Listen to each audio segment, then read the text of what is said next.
एक ऐसी murder mystery है जहां पर किलर का पता लगाना नामुमकिन सा है। और ये कहानी है गोलन की, जिसमें छुपा है एक बहुत ज्यादा शॉकिंग सीक्रेट और एक ऐसा ट्विस्ट जो आप लोगों को देखकर हैरान कर देगा। तो दोस्तों, अगर आपको सस्पेंस, ड्रामा और मिस्ट्री पसंद है तो ये मूवी आपके लिए बनी है। और आप इस वीडियो को लाइक करें, शेयर करें और हमारे चैनल को सब्सक्राइब करें ताकि ऐसी और मूवीज हम आपके लिए लाते रहें। तो मूवी की शुरुआत में हम संदीप नाम के एक पुलिस ऑफिसर को देखते हैं जो रात के टाइम पर थका हुआ अपने घर पर आता है। तभी संदीप को उसके फ्रेंड का कॉल आता है जो उससे कहता है कि तुम्हें आज मेरी बहुत मदद की है, इसलिए मैं तुम्हें थैंक यू कहना चाहता हूँ। और इनकी बातों से हम समझ पाते हैं कि संदीप एक बहुत ही ज्यादा इंटेलिजेंट पुलिस वाला है जो किसी भी केस को चुटकियों में सॉल्व कर लेता है। तो चलिए अब हम अगले दिन की बात करते हैं। अब अगले दिन जब हम टेक नाम की एक कंपनी को देखते हैं जहां पर सुबह के टाइम पे उस कंपनी के सारे एम्प्लॉयज काम पर आने लगते हैं। इस कंपनी में लगभग 16 एम्प्लॉयज होते हैं। तब हमें कंपनी में मीरा नाम की एक रिसेप्शनिस्ट को भी दिखाया जाता है। मीरा अरविंद नाम के एक आदमी को कॉल करके कहती है कि तुम जल्दी से ऑफिस आ जाओ, हमारे बॉस कुछ ही देर में आने वाले हैं। और वाईटेक कंपनी के बॉस का नाम जॉन होता है। असल में अरविंद की कुछ प्रोजेक्ट के सिलसिले में जॉन से मिलना चाहता था। फिर सत्यम नाम के एक वॉचमैन मीरा से आकर कहता है कि पानी का पाइप खराब हो गया है और मैंने पाइप बदल दिया है और ये पाइप का बिल है। फिर जॉन के ऑफिस में आने से पहले सारे एम्प्लॉयज एक दूसरे से बात कर रहे होते हैं और कोई काम पर ध्यान नहीं देता। जिसके बाद में ऑफिस में अरविंद आता है। तभी मीरा अरविंद से कहती है कि जब तक बॉस नहीं आ जाते तब तक तुम ऑफिस में बैठकर उनका इंतजार करो।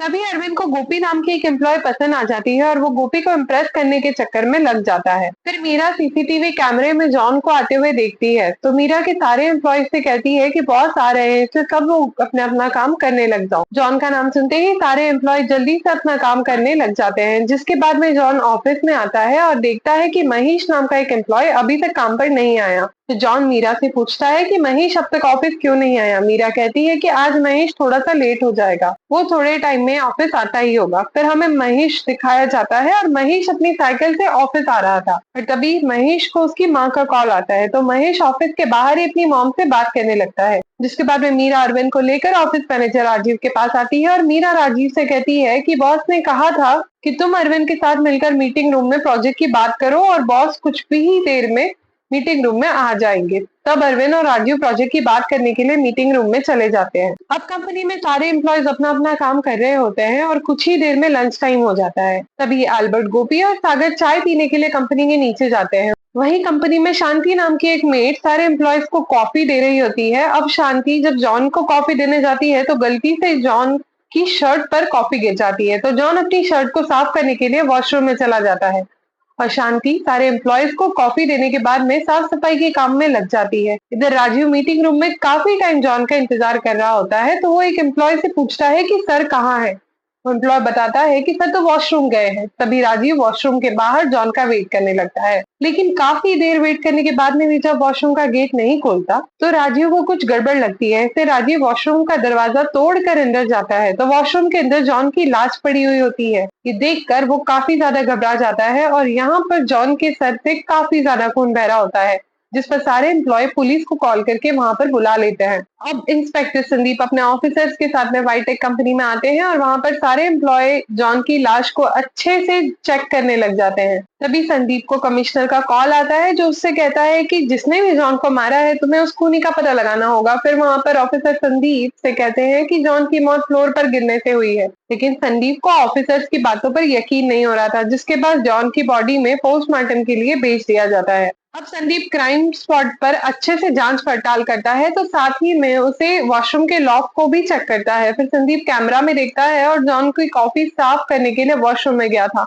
तब कांस्टेबल स्वामी कहता है कि सर जॉन की मौत सच में फ्लोर पर गिरने से ही हुई है, शायद वॉशरूम में जॉन के पैर फिसल गया होगा, तभी जॉन के सर पर चोट लगने की वजह से उसकी मौत हो गई। पर अभी संदीप को लगता है कि किसी ने जॉन का मर्डर किया है। जिसके बाद संदीप जॉन के बारे में इंफॉर्मेशन कलेक्ट करने लगता है और उसे पता चलता है कि जॉन का एक छोटा भाई भी था जिसका नाम इवान है। इवान काफी टाइम से अमेरिका में रह रहा था और जॉन का एक पार्टनर भी है जिसका नाम जॉर्ज है। तब संदीप अपने जूनियर से कहता है कि तुम लोग जॉर्ज को कॉल करके यहाँ पर बुला लो, मैं जॉर्ज से कुछ बातें करना चाहता हूँ। अब पुलिस वाले सारे एम्प्लॉयज के फोन एक जगह पर रखवा देते हैं। तभी स्वामी संदीप से कहता है कि हमारे पास एक एविडेंस नहीं है कि हम खूनी को कैसे ढूंढेंगे। इस पर संदीप कहता है कि कातिल कितना भी शातिर हो पर कुछ ना कुछ गलती तो जरूर करता है, हम बस वही गलती पकड़ने वाले हैं। फिर अरविंद संदीप के पास आकर कहता है कि मैं इस कंपनी में जॉन से मिलने आया था और मुझे कुछ काम से जाना है, इसलिए मैं यहाँ से जा सकता हूँ। तो संदीप कहता है कि जब तक हमें सच्चाई का पता नहीं चल जाता तब तक कोई भी यहाँ से बाहर नहीं जा पाएगा। इसके बाद संदीप सारे एम्प्लॉय से पूछता है कि तुम्हें जॉन के गिरने की आवाज नहीं आई थी। इस पर मीरा संदीप से कहती है कि उसी समय शांति वैक्यूम क्लीनर से सफाई कर रही थी, इसलिए हम में से किसी को भी आवाज नहीं आई। अब संदीप सत्यम के पास जाकर पूछता है कि जॉन वॉशरूम में गया तब तुम क्या कर रहे थे।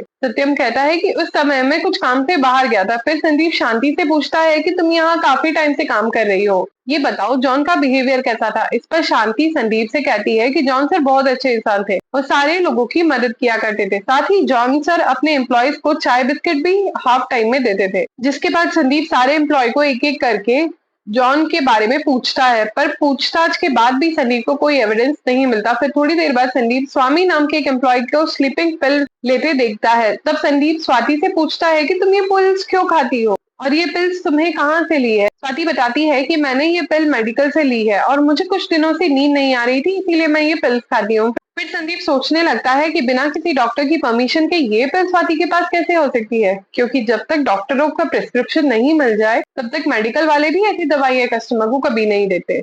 जिसके बाद संदीप अपने ऑफिसर्स को उस मेडिकल के बारे में पता लगाने को कहता है। अब मोहन नाम का एक एम्प्लॉय संदीप को बताता है कि पिछले हफ्ते जॉन सर और विवेक नाम के एक एम्प्लॉय के बीच में कुछ झगड़ा हुआ था और वो जॉन विवेक पर काफी ज्यादा चिल्लाए। तब विवेक संदीप से कहता है कि मैं जॉन पर गुस्सा हुआ था लेकिन मैंने जॉन सर को मारा नहीं है। फिर संदीप देखता है कि सागर की एक उंगली पर चोट लगी हुई है, तो वो सागर से पूछता है कि तुम्हारी उंगली पर चोट कैसे आई। सागर बताता है कि मेरी एक डेस्क थोड़ी सी टूटी हुई है और उसी से मुझे चोट लगी है। जिसके बाद ऑफिसर सागर की डेस्क चेक करने जाते हैं और वहां पर सच में उसकी डेस्क टूटी हुई होती है और यहाँ काफी कोशिशों के बाद भी सबूत नहीं मिल पा रहा होता। तभी स्वामी की नजर अरविंद पर जाती है और अरविंद काफी अजीब हरकतें कर रहा होता है। फिर स्वामी अरविंद के पास जाकर उसका बैग चेक करने लगते हैं और तभी अरविंद अपना बैग लेकर ऑफिस से बाहर भागने की कोशिश करता है, लेकिन अरविंद के भागने से पहले ही पुलिस वाले उसे पकड़ लेते हैं। जिसके बाद जब संदीप अरविंद का बैग चेक करता है तो उसके बैग में ड्रग्स मिलता है। संदीप कहता है कि तुम लोग भी ये ड्रग्स कहाँ से लाए हो। इस पर अरविंद कहता है कि मैं ड्रग सप्लाई का काम करता हूँ, लेकिन मैंने जॉन को नहीं मारा। हालांकि पुलिस अरविंद को अरेस्ट कर लेती है और तभी वहां पर जॉर्ज आता है। तब संदीप जॉर्ज से जॉन के बारे में पूछता है। इस पर जॉर्ज बताता है कि जॉन एक अच्छा इंसान है और जहां तक मैं उसे जानता हूँ जॉन का कोई भी दुश्मन नहीं है। फिर जॉर्ज का बयान लेकर संदीप जॉर्ज को जाने देता है। जिसके बाद में संदीप सोच में पड़ जाता है कि आखिर वो कातिल को कैसे पकड़ेगा। तभी संदीप को एक ब्लैक कार पर चॉकलेट का निशान बनाया हुआ दिखाई देता है और संदीप को लगता है कि जरूर ये कातिल ने ही इसे निशान को बनाया होगा। अब संदीप सारे एम्प्लॉय से पूछता है कि वो ब्लैक कार किसका है। इस पर अरुण नाम का एक एम्प्लॉय संदीप से कहता है कि वो ब्लैक कार मेरी है और वो संदीप से ये भी कहता है कि तुम्हारी कार पर चॉकलेट का निशान कैसे बना हुआ है। अरुण कहता है कि वो निशान जरूर मेरे बेटे ने बनाया होगा। इसके बाद संदीप सारे एम्प्लॉय के फोन चेक करने लगता है। तभी एक ऑफिसर संदीप को कॉल करके बताता है कि वो स्लीपिंग पिल स्वाति को डॉक्टर राकेश ने दी थी। तब संदीप सोच में पड़ जाता है कि आखिर स्वाति ने मुझसे झूठ क्यों कहा कि वो पिल्स उसने मेडिकल से ली है। अब संदीप डॉक्टर राकेश से मिलने के लिए उनके घर जाने लगता है और स्वामी से कहता है कि जब तक मैं वापस नहीं आ जाता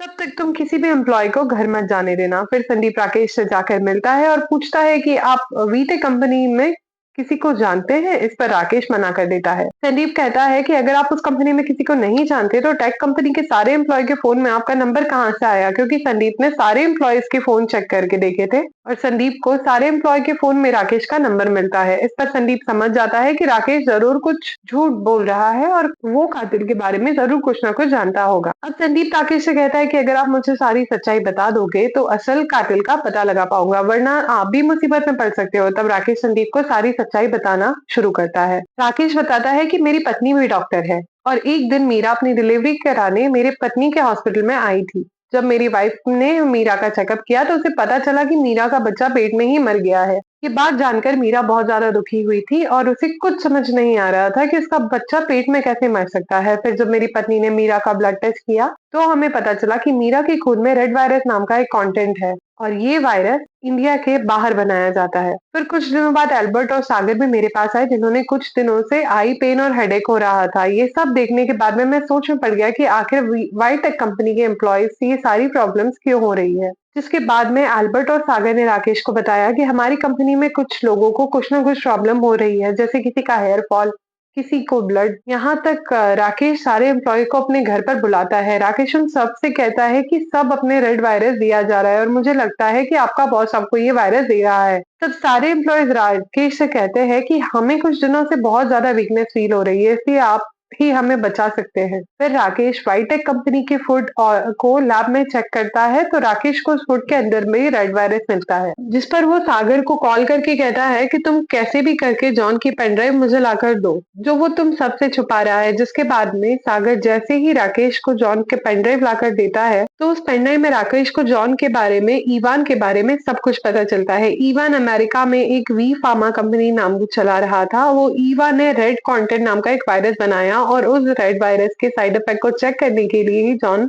अपने एम्प्लॉयज को नेक्सस में रेड वायरस मिलाकर दिया जाता था। इसी वजह से एम्प्लॉयज की हेल्थ काफी ज्यादा खराब हो रही थी, लेकिन किसी भी एम्प्लॉय को इसके बारे में जरा भी हिंट नहीं थी। जॉन का रियल प्लान था कि वो पहले रेड वायरस सभी लोगों में इंजेक्ट कर देगा, उसके बाद में रेड वायरस के एंटीडोट के नाम पर सभी लोगों से काफी ज्यादा पैसे लेगा। फिर राकेश संदीप से कहता है कि सभी एम्प्लॉय की हालत काफी खराब हो गई, लेकिन मैंने अपनी दवाई की मदद से उन सभी को पहले से काफी ठीक कर दिया है और मैंने काफी सारे लोगों को जॉन के खिलाफ कंप्लेन करने की कोशिश भी की, पर उससे पहले ही जॉन ने उन सभी चीजों को ऑफिस से हटा दिया जिसमें जॉन ने रेड वायरस मिलाया था। तब ये देखकर सारे एम्प्लॉय जॉन से बदला लेने के लिए तड़प रहे होते हैं, क्योंकि जॉन ने सभी की लाइफ खराब कर दी है। जॉन की ही वजह से मीरा अब कभी माँ नहीं बन पाएगी। फिर एक दिन कुछ एम्प्लॉय राकेश के घर पर आते हैं और वहां राकेश से कहते हैं कि हम लोग जॉन से बदला लेकर रहेंगे। तभी राकेश उन सभी को ऐसा करने से रोकता है, लेकिन कोई भी राकेश की बात नहीं मानता। आगे राकेश संदीप से कहता है कि मैं जानता हूँ कि उन सभी एम्प्लॉयज ने जॉन का खून किया है और अगर तुम्हारे साथ ऐसा होता तो शायद तुम भी उस इंसान को जान से मार देते, और असली गुनहगार तो वो वी फार्मा वाले ही हैं।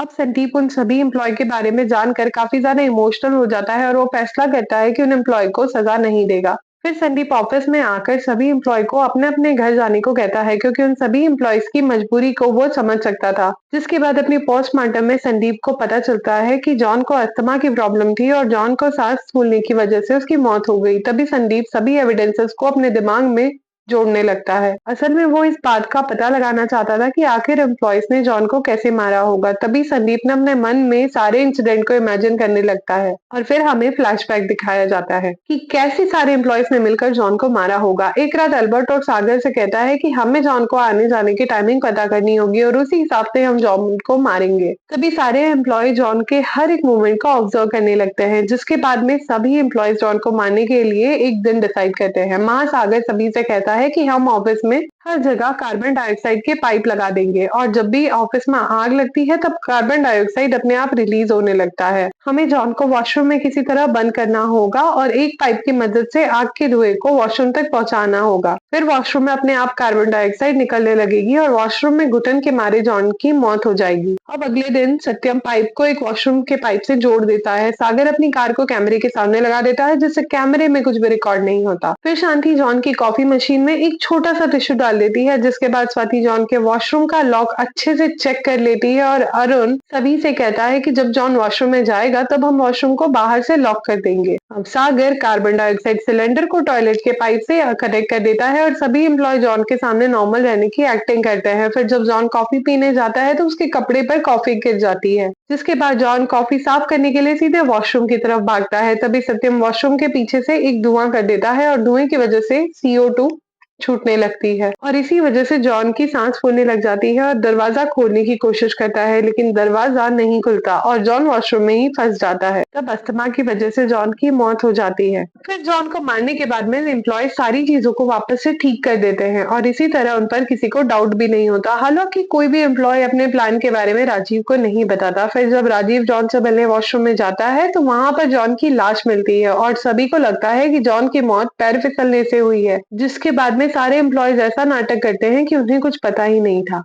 हालांकि अब संदीप काफी मेहनत के बाद में जॉन की मौत के पीछे की सच्चाई जान गया था। अब अगले दिन संदीप कमिश्नर के पास जाकर ये साबित कर देता है कि जॉन की मौत सर पर चोट लगने की वजह से हुई है, क्योंकि वो एम्प्लॉयज को सजा नहीं देना चाहता था और वो लोग अपनी लाइफ का सबसे बुरा वक्त इस वक्त जी रहे थे। लेकिन संदीप ये भी फैसला करता है कि वो उस आदमी को पकड़ कर रहेगा जिसने जॉन को रेड वायरस एम्प्लॉय को देने को कहा था। मूवी के बाद में संदीप वी फार्मा के बारे में इंफॉर्मेशन निकालने लगता है। साथ ही संदीप उस जगह पर जाता है जहाँ पर वी फार्मा कंपनी अपनी दवाइयों को दूसरी जगह सप्लाई किया करती थी। जिसके बाद हम जॉर्ज को देखते हैं जो जॉन के मरने के बाद में वाइटेक कंपनी का ओनर बन जाता है और ये मूवी यहीं पर एंड होती है। तो दोस्तों अब हमें लगता है कि इसका सेकंड पार्ट भी आएगा जहाँ पर संदीप का टारगेट होगा जॉन का भाई इवान। लेकिन अभी इस मूवी को आने में कुछ वक्त बाकी है, तो तब तक के लिए आप इस कहानी को एंजॉय कीजिए और ये मूवी आपको कैसे लगी हमें कमेंट सेक्शन में जरूर बताएं।